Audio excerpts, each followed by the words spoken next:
Wrestling Roundup on FreeFM, ArrowFM, and MPR. As always, I'm Grady and live on Discord. We got Josh.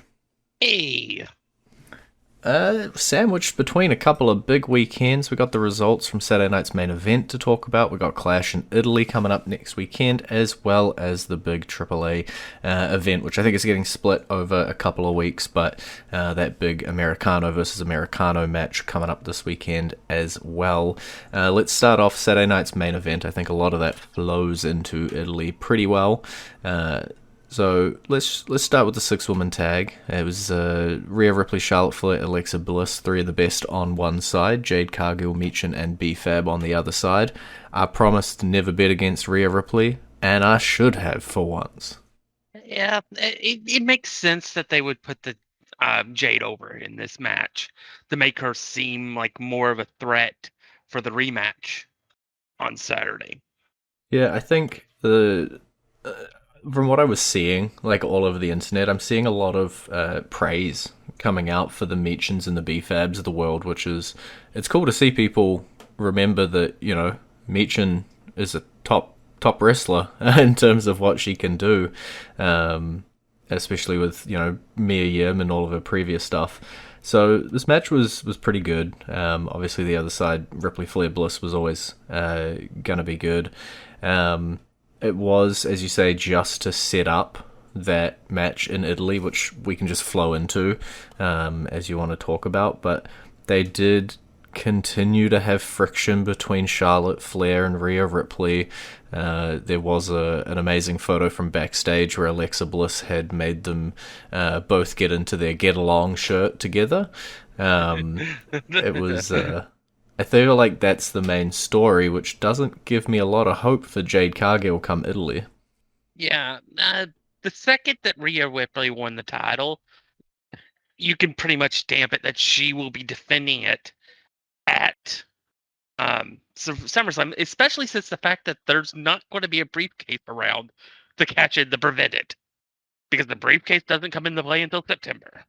Yeah, and I think obviously fully booked in Rhea Ripley Jade Cargill rematch in Italy. I would have given Jade a little bit of a chance. I think though the teasing of the Charlotte Flair feud, the winning here at Saturday night's main event, does feel like it is all a big setup for Jade to be on the losing end, and as you say, Rhea Ripley carry the title potentially all the way through to SummerSlam. We're at, I think, 15 happens. Uh, in multiple ways, I think. Um, but yeah, I think we're building to Charlotte versus Rhea at SummerSlam, and in that case, who do you bet on? Because you can't bet against either one of them. You just choose not to bet because you're gonna be wrong regardless. Yeah, it is interesting. Obviously, we got on Raw the announcement of the King and Queen of the Ring tournaments as well, potentially playing into that, assuming that they still end with their SummerSlam title match. Could be potential path for Charlotte Flair, go through Queen of the Ring, get the shot at Rhea, if they don't want to, fully turn her or turn anybody in the feud. We'll have to wait and see how it all plays out, but I am already doing that thing where you look past the current challenger because you're just assuming that they're going to lose. And then the second match from Saturday night's main event, Sol Ruka, Becky Lynch. You were correct. The graphics were wrong. It was a non-title match. Pretty short. It was a disqualification fest. But we do get the rematch at Clash in Italy. Putting on a booking hat. This isn't what I think will happen, but this is what I would do. I would have uh, Jessica be the referee for the match in Italy. I would have a spot very similar to back in the day when wrestlers would push around the referees a little too much, and they would finally uh, push them off and stuff, and like point to their their WWE logo and stuff, and it'd be just enough of a distraction for Becky to get caught in a soul snatcher. And Soul wins the match, that's getting the title, getting Becky away from the title, and starting a storyline where Becky starts trying to get Jessica into the ring. I'm pretty sure you said that she's wrestling under like a mask in Evolve or something. Yep, that is correct. I would say have Mask Jessica come out, defend Jessica's honor, beat Becky, and then you have like 3 months of television after SummerSlam, because I would do the match at SummerSlam, of her trying to prove that that wrestler is Jessica Carr, and all the uh, uh, zany uh, conspiracy theories that she could come up with on it. You basically, that's what they did with Vince McMahon and Mr. America when Hogan was under that hood. And I would have like a segment just with her like putting all these lines and stuff, like trying to prove that um, it is who it is. I think it would make great television for 6 months. That Yeah, said, I think probably Becky wins because it's Becky Hogan. yeah, it's fair. I'm with you. You know, I think that it with Soul's disqualification win here and Becky trying to dodge her, basically, it does lead up pretty nicely. It does wrap the story. If Sol Ruka was to pick up the championship, is it too soon? I guess we'll find out. There really is those two paths. Either Soul's winning the title and Becky's continuing her feud with Jessica Carr, which I'm interested in. I want to see it, even if it is just a one-off. I still want to see where they go with it. I want to see Jessica in the ring, and Sol Ruka as champion. I'm not going to hate either. And so this one does come down to heart and head, I guess, as you say, when one of them makes a whole lot more sense and one of them sounds like a really cool idea, and I'm gonna go with the really cool idea. So Sol Ruka championship and Becky go feud with Carr because I want to see it. Intercontinental Championship was also on the line on Saturday night's main event. Penta was going up against Ethan Page. We thought it could have gone either way. It is Penta who comes out with the win. Turns out he was not cursed by the being on the poster of the event. um, Great match. Penta's having an amazing Intercontinental title run. Have no idea how much longer it's running, but it's been amazing. I think it is just was a case that it's just too soon for Ethan Page to be champion.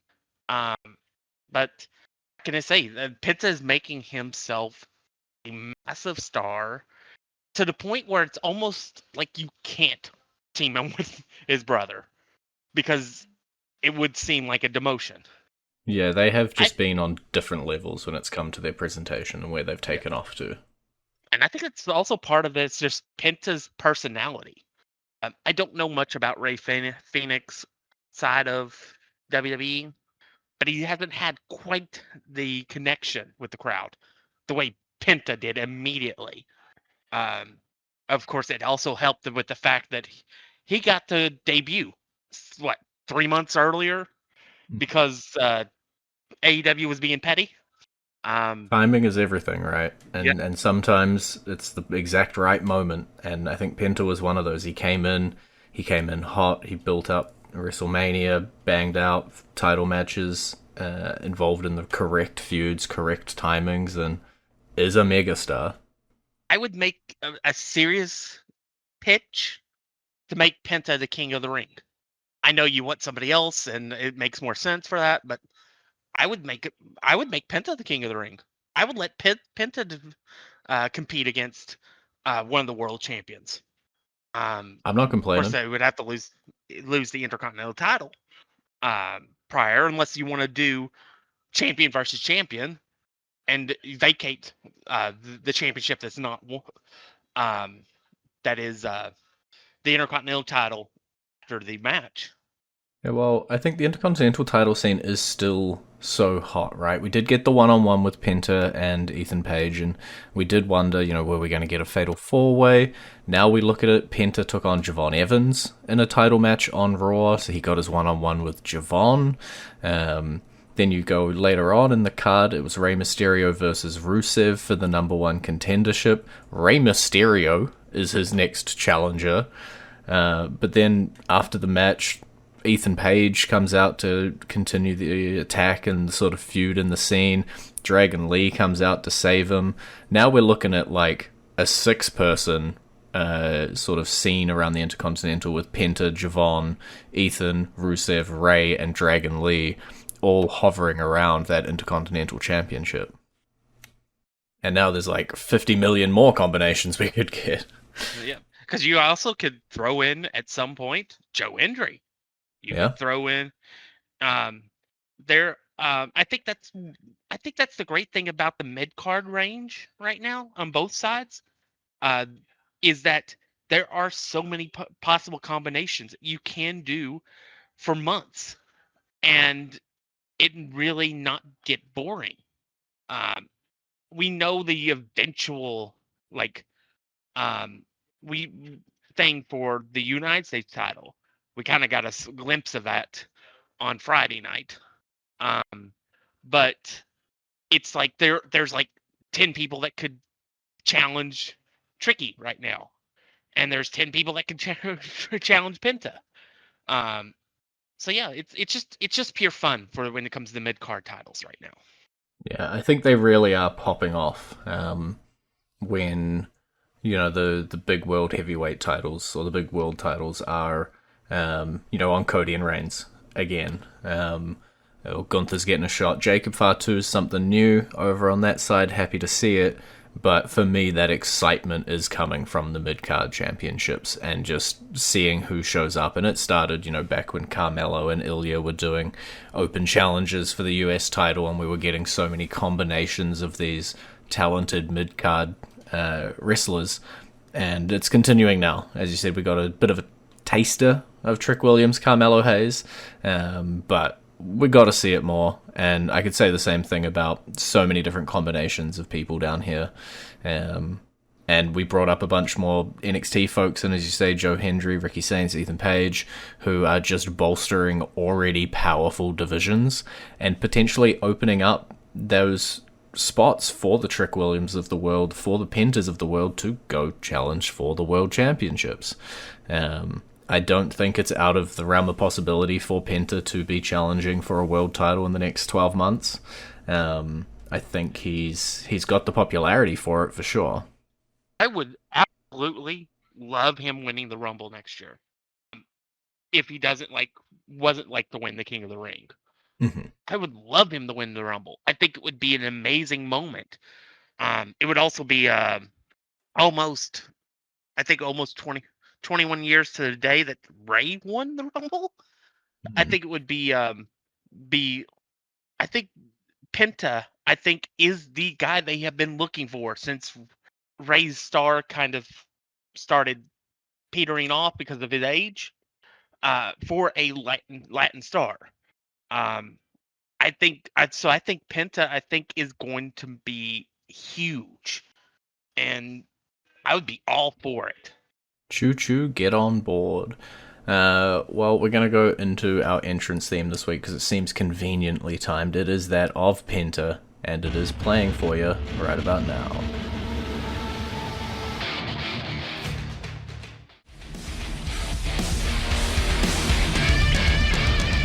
And you're back to Wrestling Roundup on FreeFM, ArrowFM, and MPR. Gonna just jump one of the matches, go straight into the World Tag Team Championships from Saturday night's main event, The Vision, retaining against the Street Profits, but Logan Paul unfortunately picking up an injury. Yep. And then what's left of the Vision decided to do a Freebird, and now we have Braun Breaker in the tag team with a very intense Austin Theory that's very pissed off right now, apparently. He did dial it up to 10 and decide to attack like 16 dudes with steel chairs throughout the night. Yeah. Which I'm all for because I like Austin Theory. I want to see him get something that can stick. Personally, I think positivity, the theory of positivity, I think would work better than anything he's done with Division. Um, but that's neither here nor there. Um, I love the straight stuff they've been doing, the Straight Profits, the way they don't really trust Seth Rollins. Seth Rollins is trying to get them on his side. Montez Ford had a heck of a night on Raw Monday night. Um, and I don't know what they're doing with the Street Profits. I think eventually they probably will end up winning the titles off Division. I just I just worry that we missed the boat on a potential star with Montez Ford. Yeah, we'll have to see. Obviously, they do keep defaulting to that tag team, but there is something there, and there can still be something there. We just gotta see if they are gonna pull the trigger. With all of the injuries that have happened in the Vision, I imagine there's going to be a bit of a shake-up to the plan for that as well. Maybe Seth Rollins does end up redefecting. I don't know. Is gonna obviously be a bit of a change of direction with Logan Paul out for a little while. So let's see what we get, and maybe Joe Hendry will find another song, given Logan Paul's going to be gone for a little while. Women's Tag Team Championship was also on the line. Page and Brie Bella coming out with the win and still the championships. No surprise there.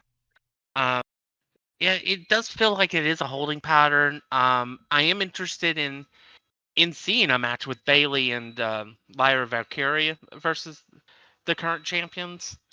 I don't know if that's like the eventual out for this storyline, because it does feel like they're dancing around each other right now, but not trying to cross paths. Although the stuff that Bailey's been doing on X has been fun um, with shots towards Paige, while Paige has been taking shots back. I don't know. It's some entertainment from the division that for the title that doesn't really need to exist, but exists because we at the time couldn't have the mid card women's championships for some reason. Yeah, that is fair. I think for me it is just a holding pattern, and we'll see what happens when Nikki Bella's back. And until then, I'll put on some good tag team matches for sure. Jumping to Clash in Italy, we've talked about a couple of the matches already.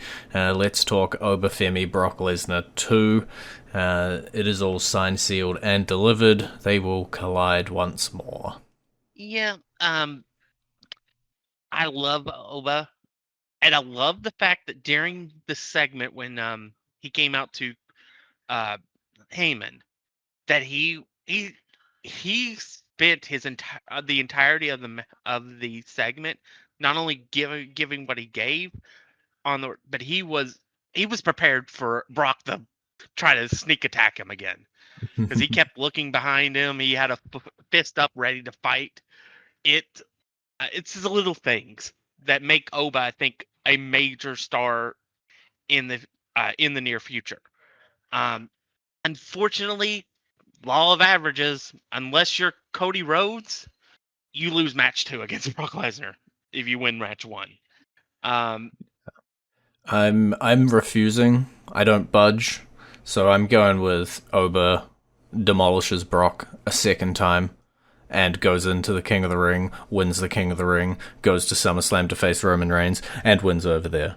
Okay, I'm not giving up on that. I know it's Brock Lesnar's hometown in SummerSlam. I know there's that there, and doing a third match. I know, but I'm not giving up. Who says that you can't win the King of the Ring while also having a third match with Brock Lesnar? That's a stipulation match. Yeah, as long I don't know. I don't know if there's another pay-per-view in between the two. I'd have to take another look at the schedule. There is Night of Champions next. Mm-hmm. I think normally the tournament finals happen there, but I don't think that's been announced this year. I thought it was announced that the King of the Ring was going to be a Netflix special. Well, maybe I should have my ears to the ground more. I maintain still Oba wins. I know for sure LA Knight's in it. I can say that one. He made that one clear, even if the Usos didn't want him in the bloodline business. He did say, hey, I'm still entering. I still want my shot. Do I think LA Knight wins? No, LA Knight never wins. He's there for you to get your hopes up and then dash them by him losing. Um, but while you're looking that one up, I will jump to Roman Reigns, Jacob Fatu.